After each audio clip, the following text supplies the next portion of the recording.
Video, y'all. I'm so late with this video. Let me get myself together. If this is your first time joining me, thank you for coming to the Redefine Me channel. Go ahead and like, comment, and subscribe to this video. This is going to be a review of Life After Lockup season, what is it, y'all? Season 5, episode 16. If y'all hear my garage downstairs, I'm so sorry. As soon as I go live, somebody wants to lift the garage up.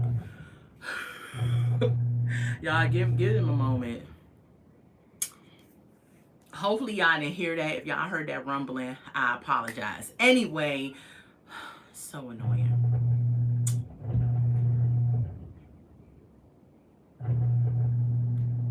I may have to start this video over. If I don't know. I'm just gonna go with it. What the?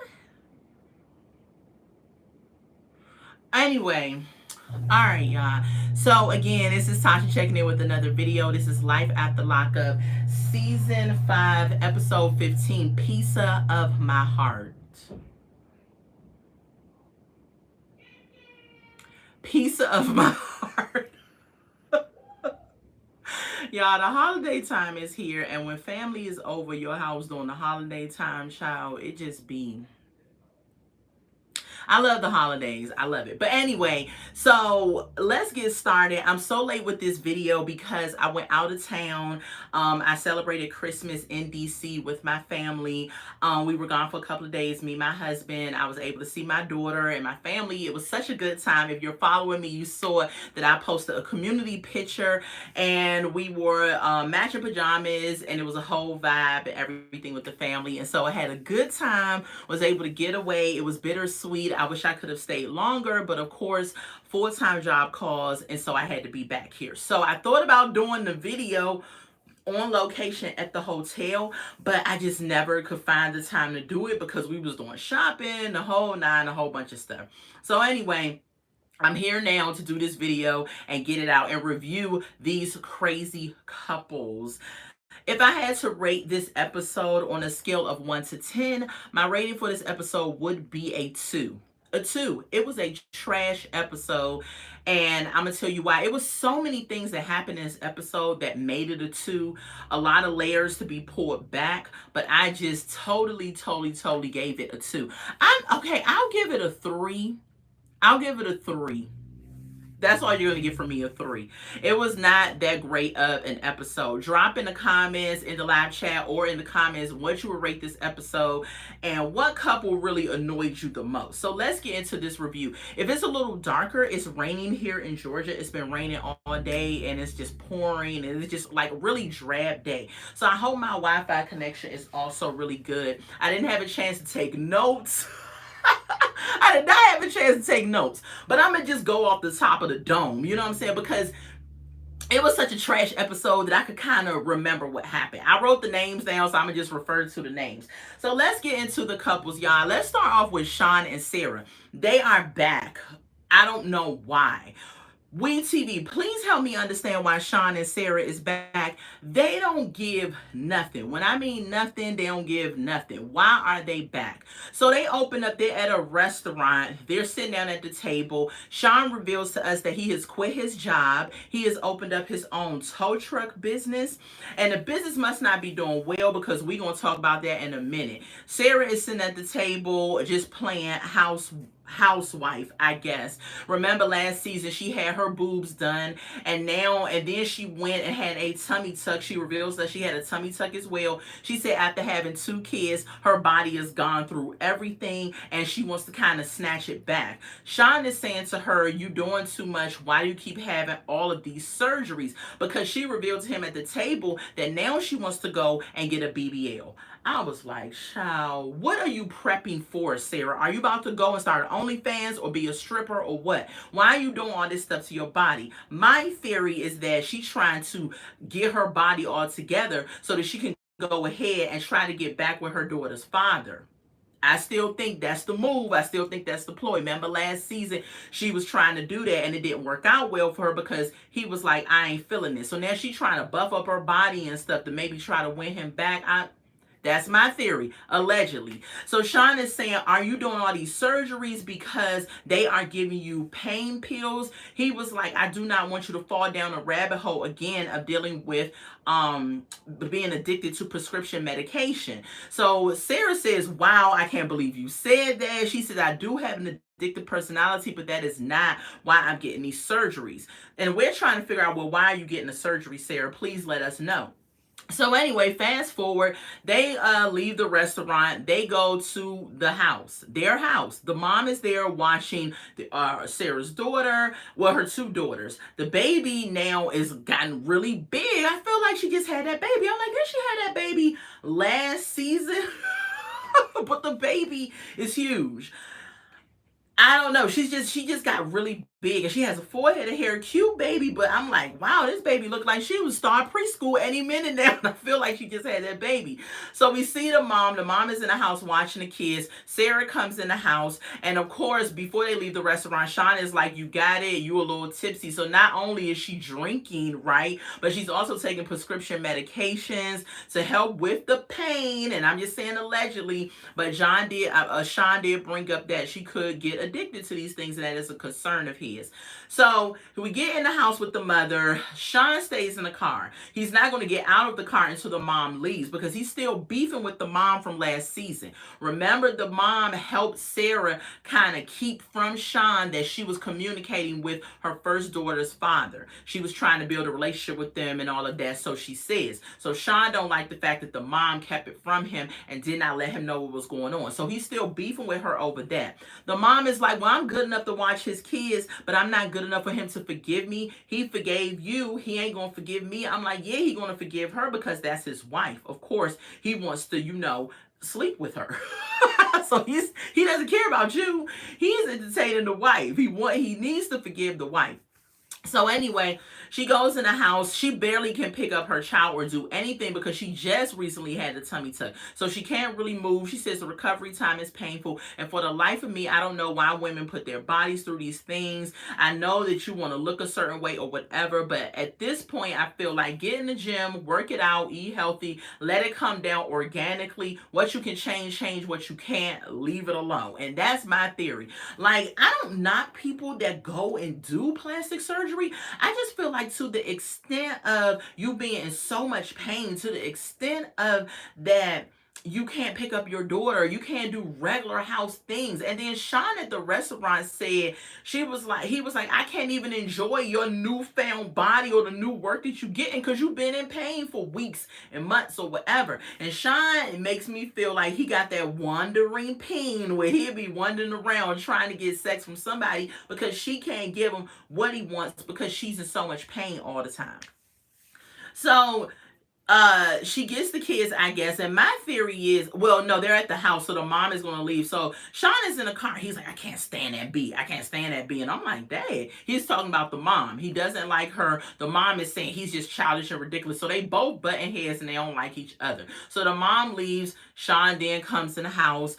And before he comes in the house, he gets a phone call from none other than Kelly. Kelly, as we know, is the mother of his count them, 6 children. 6 children Kelly has with him, but their children are older. I think maybe their youngest child might still be in school, but however, their kids are older, and they had a life together before he met Sara, who is his now wife, that is mother to his 7th child, and of course, he's stepfather to her daughter that she had outside of him, which brings Shawn to having 8 kids. So Kelly calls him, and she's like, I need some money. She didn't say, hey, how you doing? How's life? She said, run me some money. I said, well, dang, can I get a salutations, greetings, or something? No. Kelly said, give me my money. She said, I need money because the boys have a job interview and they need to buy clothes and suits and all of that. And Shawn is like, this is really at a bad time. I'm struggling. I quit my job. I started this tow truck company. I don't really have no money to be giving you. He was like, how much money are you talking about? And she's like, well, a couple of thousands. And I was like, a couple of thousands? Where they getting these suits from? Are they being custom made suits? Kelly, don't play with me because you can go to K&G K&G and get you a nice little suit off the rack. I doubt them boys are no big boys like that. Find you a nice little suit off the rack, probably $59 maybe at best. You talking about a couple of thousands. Are you hiring a tailor, Kelly, to come to the house and make these suits? Or are you trying to get money for something else as well as the suits? Shawn was like, a couple of thousands? Are you tripping? No, I don't have that much. And she said, well, I'm not asking you for nothing more than what I've already done. And I'm like, sidebar, Kelly, this man has just told you when you first started that he is struggling at the moment. He cannot give you what you need. See, this is why I feel like when you have a child with somebody, you need to go ahead and ask the woman, or the woman needs to go ahead and put you on child support. Now, y'all can throw tomatoes if y'all want, but hear me out. Because when you are on child support, you are paying a consistent payment, right? Anything extra that you do, you can do if you want to. Child support, though, ensures that you have a paper trail of how much money you have given the woman for your children. Shawn said that Kelly never put him on child support because they had an agreement. And I feel like he manipulated her to do that because they had 6 kids. Could you imagine what child support would look like for 6 kids for Shawn? He would be broke, busted, and disgusted. He would be eating oodles and noodles every night and peanut butter and jelly sandwiches. So I feel like that's why that Kelly didn't put him on child support. He probably kept wooing her, making her feel like, everything's okay, I'm going to be there and all of that. So she didn't. Excuse me. Oh, that was a burp. I just ate, y'all. I don't know why I just eat when I come on here. So he manipulated the way that she didn't put him on child support.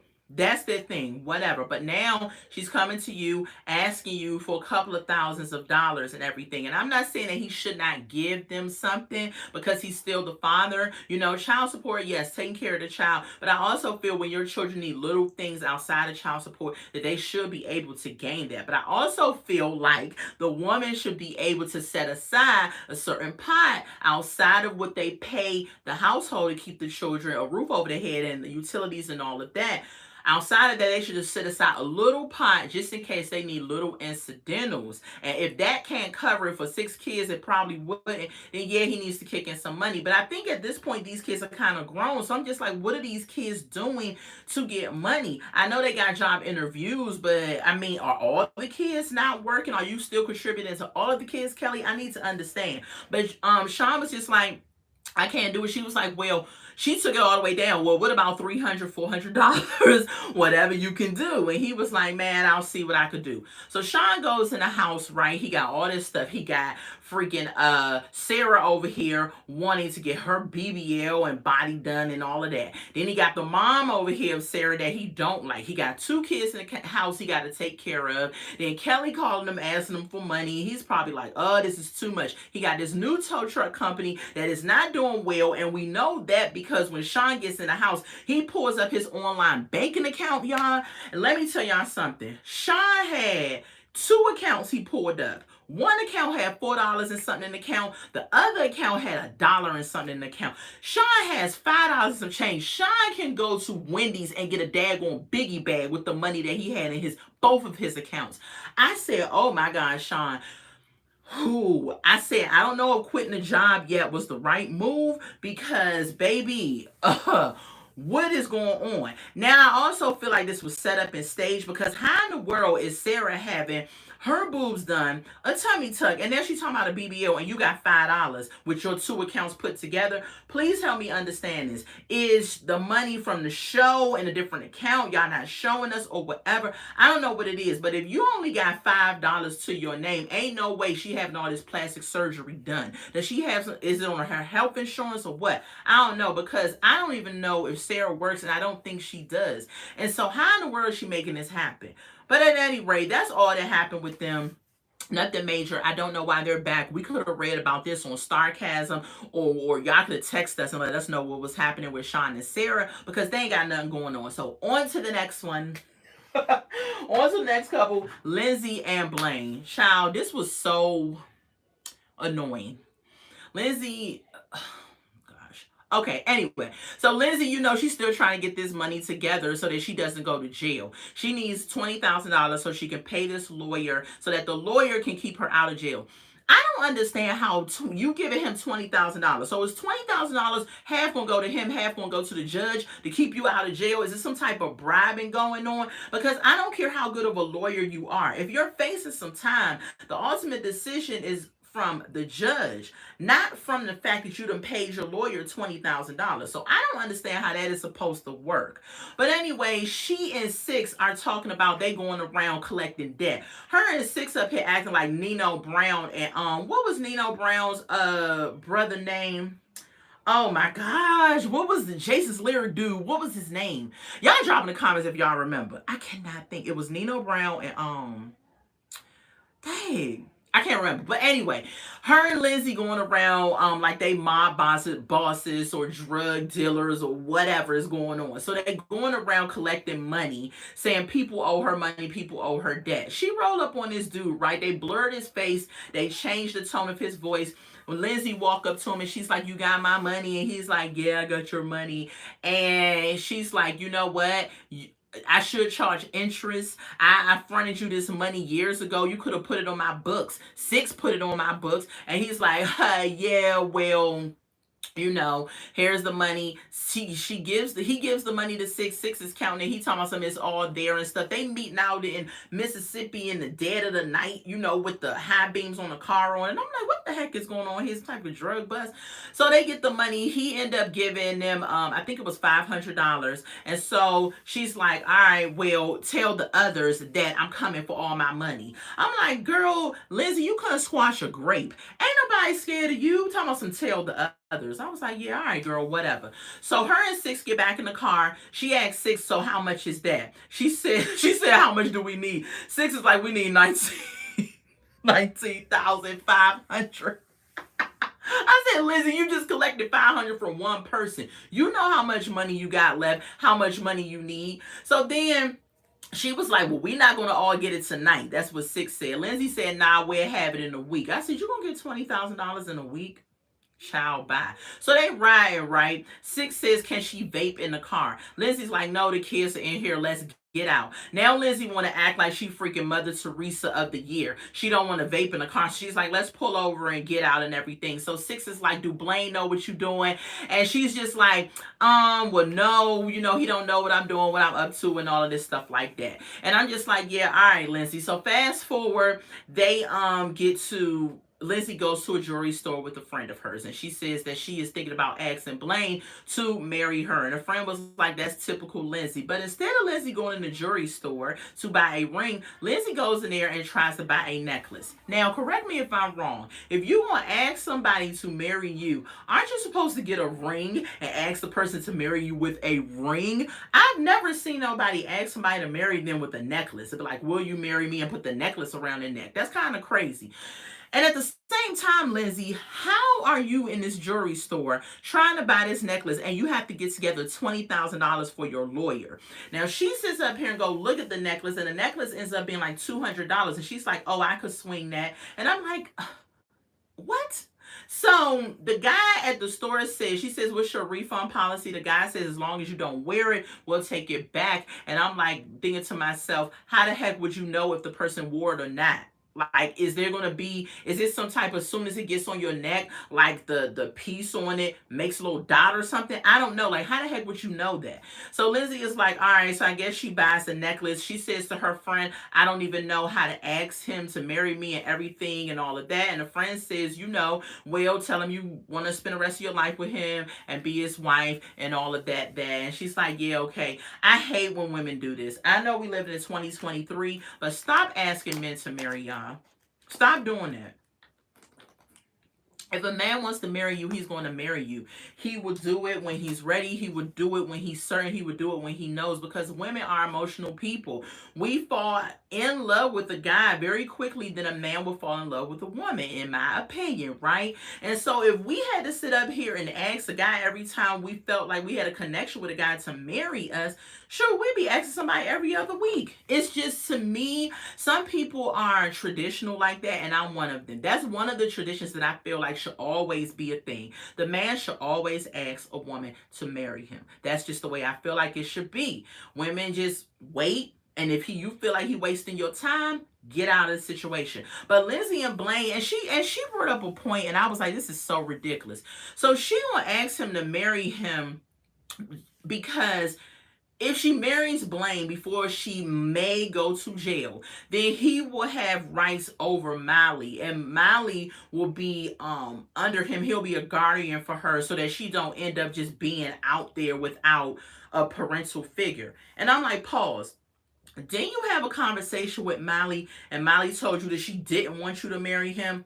That she doesn't want him to be her stepdad, that she's just getting to know this guy. So now you want to force him on her without even considering what your daughter said to you. I just think that's crazy. So it's almost like, why even have that conversation with her if you're just going to do what you want to do anyway? Lindsay is crazy as a box of rocks. I just do not understand. Their storyline is whack too. The friend, and even a friend was saying, well, if she marries Blaine before she goes in, only a close family can come and see the inmate. So Blaine will be able to see her or keep in contact with her, and all this other stuff that they was giving excuses on to why they feel like that it would be a good move for Blaine and Lindsay to get married. I feel like it's not. It's crazy. They got a lot going on. They need to wait and see, even if Lindsay is going to jail or if she not. Because if you telling me you got 40 years, I said let's wait and see what your trial look like, because I don't know nobody that's going to wait out here in the free world for 40 years for you to get out of jail. You crazy in your head? I'm not doing it, no. Because Lindsay is what? I think she in her 30s at this point, maybe early 30s. I'm not sure. But 40 years to... Yeah, no, nobody's waiting until you're like 70 years old. Wait, 30. Let's do the math. 40, 50, 60. Yeah. No, 70. That's... Yeah. Nope.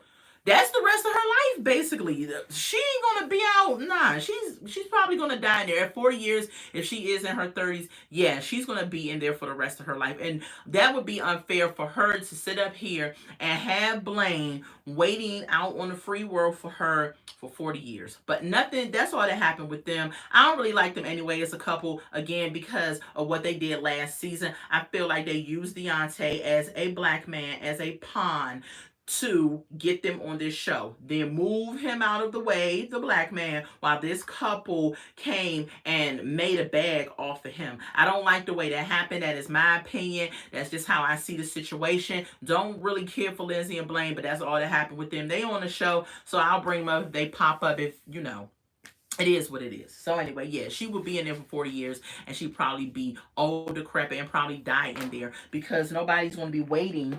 Sorry, y'all. Nobody's going to be waiting for you for 40 years. So anyway, that's Lindsay and Blaine. Next up, y'all, Cameron and Eris. So y'all know last week, Eris was mad at Cameron because he in there doing the checker bag with the stripper booty in his face and stuff. And she rolled up in there like, what the heck is he doing? We about to be evicted. We ain't got no checker bag. And you up in here trying to make this song pop with a stripper booty in your face at this strip club doing this whole video. So she was a little pissed about that. So Cameron is like, to get back in her good graces, he says he has somewhere to take her. And she's like, where you gotta take me? So they open up, they're in the house, and Eris is looking like she is stressed beyond belief because they have to be out of that house. The time is ticking, counting down. And I'm like, have y'all found a place yet? While y'all sitting up here doing all of these other bells and whistles, got this show going on. Like, you don't need that much stress in your last trimester of your pregnancy. You're supposed to be putting your feet up, enjoying yourself, really relaxing, really prepping your mind, your body, your soul to bring a child into the world. No, you got to deal with Cameron checker bag and trying to find a house and all of this other stuff. So they open up. Cameron is like, well, I got somewhere to take you. So she gets in a car and they go to this studio, and she's like, you're taking us to see a video or make music? He said, you do more than music in the studio. So when they get in the studio, Eris then puts two and two together and realizes that it is her maternity shoot. So her, Lena, and Cameron goes in. She has this pink little frilly, feathery little dress on with her belly out. Cameron dresses in all pink. Lena gets a pink dress that matches Eris's dress. And I thought, you know, it was a cute little pictures, the pink and everything like that. But Cameron says this whole photo shoot cost him $500. And I'm like, sir, people's priorities It's people's priorities for me. You gonna spend $500 on a maternity shoot, sir? Y'all don't have nowhere to live. Y'all gotta find somewhere to live, and you up here spending $500 on a maternity shoot. That could have waited. That could have waited. Granted, Aries is about to have a baby, so I don't know how that would have waited, but it may have been one of them things that you should have said, we not going to do that because we got to find a place. I know he wants to give her this full on experience and all of that, but some stuff you just can't do. You got to be honest with yourself. I can't do it. I just can't do it. So Aries, when she sees that what he's doing and what it's all about, she gives him a hug and stuff, and I guess she forgives him. And I'm like, child, all it took was some pink feathers, $500 in this rinky dink studio y'all taking. Girl, that's it. Y'all still ain't got nowhere to live. He still talked to you like you was trash last week. He needs to do something like apologize and commit to the process of y'all finding a home. Screw this maternity shoot. We ain't got time for that. We need to find somewhere to live. Nah, that ain't important to him. The maternity shoot is. So I'm like, child, Tweedledee and Tweedledum. If anything, you need to look at Lena and say, I need to make sure that Lena has a roof over her head, that Lena is taken care of. So all of this other stuff that I want to do has to be put on the back burner. See, when you're a parent, you put the needs of your children first. Children first. Forget that photo shoot. If it happened, it happened. If it don't, it don't. And the way the situation y'all in, it can't happen. So it didn't need to happen. Next couple, because that's all that happened with them. Y'all, when I tell y'all this episode was not good, it was not good at all. I don't know if this was a filler episode or what. Key Rock and Brittany is the next couple. So we get to Key Rock's mom house. She's setting up this fish fry. All the food looked good. I ain't gonna lie to you. Had the fish, the shrimp, everything was on the table. Looked like the spoons was in there. They was ready to eat, right? So Brittany and Key Rock is in there. The mom, they're still trying to find Desmond and trying to call him. He hung up, remember, last week because as soon as he heard Key Rock's voice, he was like, nah, I can't do this right now. Click. So the mom is like, he hung up the phone. He's not answering. Key Rock's like, yeah. So they're like, the mom is like, this don't make no sense. She is mustering up fake tears in her eyes because no tear fell out. She was just doing I don't just, you know. So then Key Rock is trying to comfort her. She's like, well, call him again. Let him know that mommy cooked. She got fish and shrimp and all that other stuff. So right when Key Rock's calling him again, he walks into the door while his phone is ringing. And we see Desmond finally. So Desmond sits down and they're like, where have you been? We've been trying to get you for days. And he says, I was locked up. They were like, what? He was like, yeah, I was locked up just overnight. And everybody's like, why didn't you call us to bail you out, blah, blah, blah. And he's like, ha, that was a joke. I wasn't really locked up. And they was like, really? Come on. So the mom goes into asking Desmond Thompson, can I ask you a question? Are you drinking? He's like, no, I'm not drinking. And then she's like, can I ask you another question? Are you on drugs or whatever? And he was like, if I am on drugs or I'm doing something, I'm not going to reveal it in front of everybody. Cold saying, these cameras in my face. If I was on something, I'm not about to admit in front of the world that I am doing drugs. So, yeah, nah. I'm not going to admit it if I'm doing anything.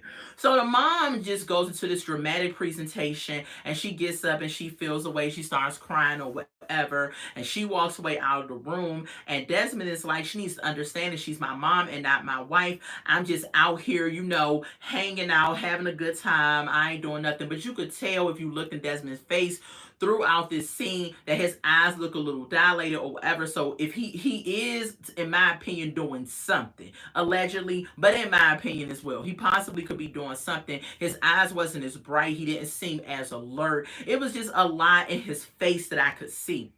And so the mom, he was like, she needs to understand that I am her son, not her husband and everything. So all of a sudden, the mom comes around the corner like, I know I ain't sure I'm wife but you living in my house and you my son and da da da da and I can ask you questions. I'm like, what the heck is going on? Wasn't you just this damsel in distress 2 minutes ago around the corner crying and all of that or crying? So then Desmond says, man, I ain't gotta deal with this. So he walks around the mom. The mom is trying to get him to stay. Walks around the mom. He goes out of the house. Key Rock go after him. And Key Rock is like, she just concerned about you and woo woo woo. He's trying to get him to come back in the house.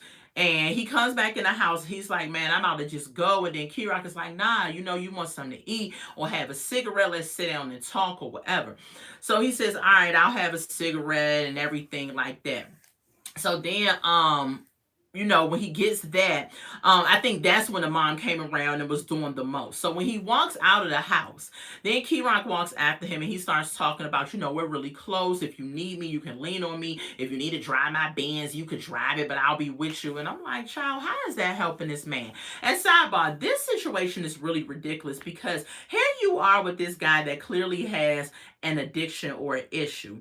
And instead of them not putting him on camera, but getting him the proper help that he needs. Y'all want to milk his situation into y'all storyline because Brittany and Key Rock don't got nothing else going on. So you want to put him in this storyline, put these cameras in his face, and want this guy to admit that he has an issue to keep your storyline going. That to me is crazy. When he was outside talking to Key Rock with his cigarette, he said, I'm the way that I am, and because of mom and dad. And I kind of felt like this was a moment where he wasn't supposed to say as much, but he did. He said a whole bunch without saying a whole lot because I knew something was up kind of with his mom. This whole Mother Teresa type facade that she's putting on, right? Oh, I love my boys. Oh, so understanding, so encouraging, everything. I'm not talking about mothers can't be like that, but it's always something. When you have a pattern of children that's acting up, a pattern of them that's been locked up on drugs, doing the most, out in the streets, you have to start questioning yourself, like, what the heck did they see growing up, number one, or what the heck did I do as a parent? Not blaming Key Rock's mother for everything that they have done or been involved in. But when your children have a pattern of things, you need to kind of ask yourself some questions. Just my opinion, just my thought. That mom, I feel like, did something because even when Key Rock got put out by his dad, where was the mom at? As a mother, if a dad said you get out of my house or whatever, I'm gonna ride for my child. I'm like, no, I live here just as much as you do, and he's staying. I'm not gonna let my child get put out the house. Where was the mom at that point? Where was the mom with a bunch of their children that went through stuff? We know the dad probably disappeared, but this mom is coming off. It's like, oh, I could, or I encourage my children, or I accept their sexuality, or this, or I love them, blah, blah. And it's like something is missing there. Is something going on there that she's not being honest about. And I feel like Desmond was like, let me leave the house because I don't want to really blast her. But I'm sorry, y'all. Somebody called right in the middle of my video, daggone telemarketer. Child. But Desmond was like, I'm not going to sit up here and I'm not going to put her on blast in front of these cameras. But he kind of did when he said mom and dad was the trigger. I am like this because of them. So then Key Rock gets him to come back in the house. He's like, just go hug her and all of that. Just go, trying to butter him up with the mom. Then all of a sudden, the mom comes and she's like, oh, baby, and she hugs him and everything. And she's all smiling with him and all of that. And I'm just like, look at this mess. She went from crying. She did several different personalities, from crying to a dramatic presentation of crying and then the loving mother scene. So anyway, that was it with them. I guess we'll see what's going on. I really wish they would not put Desmond back on the screen though. Desmond needs to be in an inpatient treatment facility. He does not need to be the plot of Brittany and Key Rock's storyline. And as far as I'm concerned, they don't have nothing going on. Cut them out the show. Cut Shawn and Sara out the show. Where's Chevelle and Quaylon? They wasn't on this episode. They probably got more going on than them. Who else was missing? The one we don't like, Chance and Taylor. They seem like they got some stuff going on that they could have been in this episode, but we didn't see them either. But as far as I'm concerned, you can keep Chevelle and Quaylon, Chance and Taylor, and get rid of Brittany and Key Rock and Shawn and Sara, because I feel like they are going to give me nothing. And Lindsay and Blaine is holding on with the thread because they ain't got nothing going on either. Moving on to the last and final couple, which is Janomi and Red. Child, so Red is still at the house, watching Sway, ain't got a job yet, ain't doing nothing. Just sitting there on the couch, soaking up good old air. not working, not doing nothing. So we see this episode, Joy's brother. He comes over to meet Red. He takes Red outside and he starts asking him questions like, so how does it feel to be in Mexico? What's your plans? Things like that. Of course, Red is giving him a bunch of fluff because he ain't got no plans. Up here talking about Sway is his life. He loves when Sway calls him dad and all of that. He said he loves it in Mexico, really warm here, totally different. He said he's getting adjusted and all this other stuff. He didn't say no real serious plans. Like, he didn't tell the brother, I'm going to get a job. My plan is to save this much money. My plan is to do this. Or even if he didn't have no plans, say, well, I'm just trying to get my thoughts together, trying to make sure that I plan out something. No, he just kept talking about how he loves Joy and he's here for Sway and all of this stuff, which we all know is a lot, right? So Joy, the uncle takes Sway because Joy and Red is going to have a date night. Joy already said Red isn't working because he ain't trying to work. So she's footing the bill on all the utilities, on the rent, everything, gas, food. She's probably buying him clothes. She getting his hair done. I don't know who they got in New Mexico, but Red, his locks was dyed. Like this color right here in my hair, that's how Red's locks was. So he getting them dyed or done somewhere. So she's doing that while he not doing nothing. She take him to this sushi place. I said, sushi? He ain't got no job. She already said she'd have spent 40K on the dude, and now you take him to spend more money at sushi. I said, wow. So they get to the sushi place. She's talking to him, and Red keeps getting in and out of his phone and stuff, and she's like, trying to be patient with him, not trying to snap in public. So then he tells her that his sister wants to buy him a plane ticket to come home and visit. And Joy is like, so are we gonna come too? Like, is me and Sway gonna come too? And he's like, nah, I'm gonna go by want to go by myself. And sidebar, girl, he's gonna go visit his family. Why do you want to be tagging along to this man? Because you don't trust him. Because you know that you don't want him to go home and be hooking up with all his millions of girl besties that he has. Isn't that weird? We have not seen Red say, I'm calling my dude such and such. I'm calling my friend whatever. It's always been a female bestie that he hooking up with because Red is trash, okay? So Joy is like, that's messed up. You couldn't ask us, blah, blah, blah, and all this. He was like, can we drop this for now? Let's talk about it later and all of that. So fast forward, they get back to the trailer. I mean, it's a trailer. They get back to the trailer. They get up in there. We hear from the outside. Joy is up here crying and all this stuff and everything. Red is sitting on the couch playing video games, child.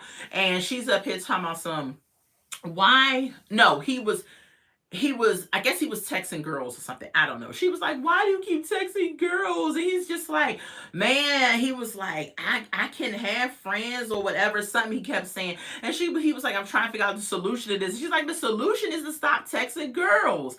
And so Red has just been on his phone, of course, acting up. And Joy already knows this. And I don't know why she keeps crying a river over this man that keeps doing the same thing. He's not going to change. So Red goes outside to get some air or whatever. And he calls another bestie, which is Casey. I think that's her name. And Casey has been knowing Red for 10 years or however long she been knowing him, putting money on his books the whole nine. And he talking about yeah, man, she don't want me to have no friends and all of that. And Casey is like, well, I've been knowing you and I'm going to keep knowing you no matter who you're with. So Casey's saying she's not going to stop talking to Red or whatever. He says, when I come home, we going to kick it. And we all know what Red's form of kicking it means. It really means he's going to have sex probably with the person when he goes home, his bestie. I'm like, why you keep saying bestie? What are you in high school? But then you have to remember that Red went in jail immature. What was he, 19 when he went in jail, I think? So he grew up his beginning stages of adulthood in jail. So of course he's going to talk as if he is still 19 instead of 29 or going on 30. So anyway, he gets back in the house and Joy is up here making sandwiches and stuff. And she still keeps bringing up, I never imagined that you would treat me this way. I want somebody that's going to respect me and treat me and all this other stuff. Still crying while she's making these sandwiches. And Red is up here still playing video games. And he's up here trying to tell her to stop talking about this. We supposed to be about to go meet your family and everything. And then she asked him, she said, so where do we go from here? And he was like, what, you want to go to the park? And I'm like, I Nobody talking about no park. Joy is talking about, she said, where do we go from here in a relationship? And he's just like, I mean, I love you. I'm here. I'm with Sway and stuff. And she's like, you don't make me feel like, and all this stuff. You know how Joy is. So then Red is just kind of like, oh my God, let me show this woman some love. So he gets up off of the couch and he says, let me show you some love now. And he starts hugging her and kissing her with his nasty kisses, sound like a daggone fish out of water. And of course, that's supposed to woo her or smooth her over. Joy, you are a whole idiot. You are a whole idiot and a fool. Ain't no way on God's green earth that I would be footing the bill for this dude. Oh, and then she sits up here and says, he had the audacity and the nerve, the unmitigated gall to go and tell her, what have you done for me? I said, what? Are you serious? Because she asked him, what have you done for me? And he was like, well, I've given you a reason to stay. I'm like, what reason, Red? I know you're not talking about the sex, because in my opinion, it probably ain't all that, okay? So he's talking about something, I gave you that, I gave you that. And she was like, well, I gave you, money and a place to stay and all of this, brought a car and all this other stuff. And he was like, I hate when people do that, bring up the stuff that they've done for me. But I'm like, Red, the stuff that she's done for you is allowing you to live. Like, you have a roof over your head, you have clothes, you have food. All this stuff she's doing for you is keeping you afloat and letting you live. Like, you sitting up here acting like she hasn't done anything for you. And he basically said that, and I'm just kind of like, is this dude serious? Joy, send him back to his mama's house, move on with your life. And the messed up thing is that Sway is calling him daddy. Sway knows him. Sway is around, and you up here talking about you're concerned and worried, you don't know what to do, because if we break it off now, Sway is going to be missing him and everything. Why would you introduce this man to your child that you don't even trust? Why would you introduce this man to your child that has not proven anything to you that he is going to be loyal? Because as soon as he touched down, and where they at, Missouri, I think that's where he was at. As soon as he touched down there, he's going to hit up one of his besties, and he was going to be smashing somebody else, Joy, and I know you know that. And sidebar, I feel like they're not together. I don't even think they're together right now. So again, you introduce this man into your son's life, and now he's no longer there. Joy, get it together, girl. Stop all that stupid crying and that daggone, that daggone musical baby talk. Cut that out. Let this man know what time it is. Matter of fact, don't even let him know that. Put him out, move on with your life, and focus on your son. Focus on doing things for yourself. Let God send you the man that's for you, and do not worry about Red, because he is a done deal. He is trash. All he wants to do is screw. And he brought up the fact that she slept with 3 guys. I said, and the sister tried to tell y'all. She tried to tell Joy. She said, what if he come out and he start messing around with other women? You cheated on him. She was like, well, we talked about that. That was a while ago and all this other stuff. But the sister tried to tell you, Joy, that he was going to come out, because the sister probably knew that he had all these besties that he was going to hook up with when he got out. And she tried to tell you, girl, he going to sit up here and come out, and he going to do something. And you going to be crying and like you doing now and all this other stuff. But child, that was it for Joy and Red. They ain't have nothing going on really either. We're going to see what happens on next week's episode, y'all. Because I'm telling y'all, I gave y'all the best that I could give y'all based off of what the show gave us, which wasn't really nothing. Not at all. They need to bring it next week for real, because I feel like the last couple of episodes have been very lackluster. I mean, the one, maybe the last episode was okay, but they just need to turn it up. They need to bring it. They need to do something, because this episode was absolute trash, in my opinion. It went quick, and it was just a lot of stuff that just wasn't okay for them to show. Mainly Brittany and Key-Rock storyline, this situation with Desmond. He needs help. He don't need to be in front of no cameras. And I just didn't like the way that they did that, the picture that they painted of that. So, yeah, I need to know more too about the background of his mom, of Key-Rock's mom, and that whole situation. I hope that some YouTuber does some digging and come and find out, because you cannot tell me that this woman is all this, oh, I love you, oh, come in, yes, baby, did all of that. I ain't saying they ain't nice people in the world, but based off of what Desmond said when he said that dad and her was a trigger, something going on there, and I'm gonna need to find out what it is, and I need to know. So do the digging, YouTubers. Thank y'all for joining my review. That is my review on Life After Lockup, season 15, episode. What episode is it? I'm sorry, season 5, episode 16. Peace. Oh, Louie and Melissa. Girl, y'all almost made me forget about Louie and Melissa. I forgot they was on the scene. So let me do them real quick. Okay, so Louie and Melissa. Louie got approved, right, to move to New Jersey. This is what Melissa wanted, him to move to New Jersey. So we are looking at Louie at the pizza shop that he works at. It is his last day of work. It is bittersweet for everybody. It's bittersweet for Derek, his friend, and his boss. His mom comes up to the pizza shop. She's in tears, and she's like, I'm going to miss you and all of this. And Louie is like, yeah, I'm moving on with my life. I know you're going to miss me, but that doesn't mean I'm leaving you. I'm just getting a life. I'm moving on. Louie has sense. He knows that he made a mistake in his past, but he's not letting his past define who he is now. So he's been approved, paroled to New Jersey, so he's actually going to move with Melissa. Melissa FaceTimed him, and he says that he's going to be, driving there and everything, and she's talking about, do you have your paperwork and everything you need? She was like, well, what if you get pulled over? And he's like, well, I'll let them know that I'm paroling to New Jersey. And I was like, it's just not that cut and dry, Louie. I said, I feel like you would need some papers. And I feel like they would have given him some discharge papers. So in the event that something like that happens, that he can present them and let them know that he's headed to New Jersey to check in and all of that and that. Oh, excuse me. But Melissa is making a big deal out of it for no reason. So much so, we pan over to Louie's mother's house. He's getting himself together. Miss Donna is in the room, and she's like, oh, this is your first lock of hair and your first tooth and a bracelet. And I'm like, why is she saving all this stuff? She act like he going to war or something. He's just moving to New Jersey. And Louie is like, what is all this stuff? That's not a bracelet. And she's like, yeah, it's your first bracelet. So then he says he wants to take this photo. Miss Donna is like, no, you're not taking it. He's like, well, Melissa wants it. And she's like, I don't care what Melissa wants. Then all of a sudden, Miss Donna's phone started ringing. She gets a phone call, and who is it from but Melissa? I'm like, why is Melissa on Miss Donna's phone?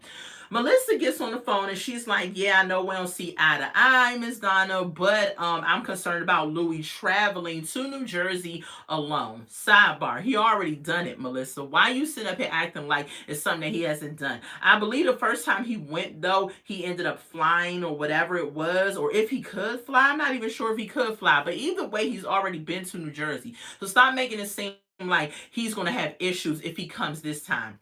Miss Donna, she was like, I was wondering if you want to ride with him and all of that. Now, sidebar, Melissa has been crying and complaining about how Louie's not independent, how he on his mom's boob, how he can't do things on his own. And then she turns around and calls Miss Donna and asks her to go ahead and drive with Louie to New Jersey. I'm like, Melissa, you can't have it both ways. What is wrong with you? Why are you sitting up here now asking his mommy, the one that you sit up here and says that he's clingy to ride with him? I said, I think the man is capable of taking a ride. So Miss Donna said she's been trying to get on this road trip, but he won't let her come. She said, I'll tell him that you said for me to come. So she said, you know what, let's involve this three-way call situation. Let's involve the three of us on a call. So she goes in the room with Louie and she says, yeah, Melissa is on my phone. And he was like, why are you on my mom's phone? And she was like, that's because I wanted to know if she would ride with you to New Jersey because I'm concerned. And he was like, you know what? You two are a trip. He says, you want me to be independent, but then you turn around and call my mom and ask her to ride with me. He was like, I'm capable of driving. And she was like, well, what if you see a woman at the rest stop and she said the woman starts looking at you and Louie's like, well, I'm going to ask her if she going my way, if she would keep me company. And she's like, what? He was like, a question deserves a stupid answer. And I was like, that part, Louie, what kind of question was that? What if you see a woman, like you're going to see women, you're on a road trip. Like, what the heck is wrong with you? So Melissa, again, missing some screws. She don't get it. So Louie is like, well, after that, he's like, y'all just a trip. I don't need my mom to ride with me. And that's all that really happened with them. We don't know if Miss Donna actually is going to get in the car and ride with him or not. Melissa is crazy. I don't think that Louie, in my opinion, should even move to New Jersey. I feel like he had a good thing going there. He had the support of his mother. He had the pizza shop job. He had a car going on. He had got his teeth fixed. He feel like things were moving in the right direction. He's focused. He seems like he's free from drugs, everything. He seemed like he had a good deal in Georgia. Now going to New Jersey, what kind of job is he going to get? Melissa is going to nag him if he don't get a job quick enough, because she already said that when he came and visited her. I mean, her family is there that really don't see it for Louis. I feel like he's walking into a bad situation. And I don't know why he's not thinking and considering this. I don't believe that Melissa is going to back him. And even Derek said this. His friend, the pizza shop, had a confessional and said he doesn't feel like Louis should go because he doesn't feel like Melissa is going to give him the support that he needs. She's more going to condemn him and always nitpick what it is that he's not doing and what it is that he is doing and what it is that he's lacking. And I agree with Derek. I'm like, I feel like she's going to be a trigger for him, a hindrance for him, the whole nine. I feel like Louis just needs to stay where he is until their relationship can grow out of this infancy stage where they can properly deal with each other as adults. So, but Louis going, he got paperwork, he paroled there, so we shall see what happens, child. But I believe Melissa is going to sabotage this relationship, and it's going to be a disaster because she's already done it so far. She complains about everything with him. Nothing he does can make her happy, and it's really, really sad.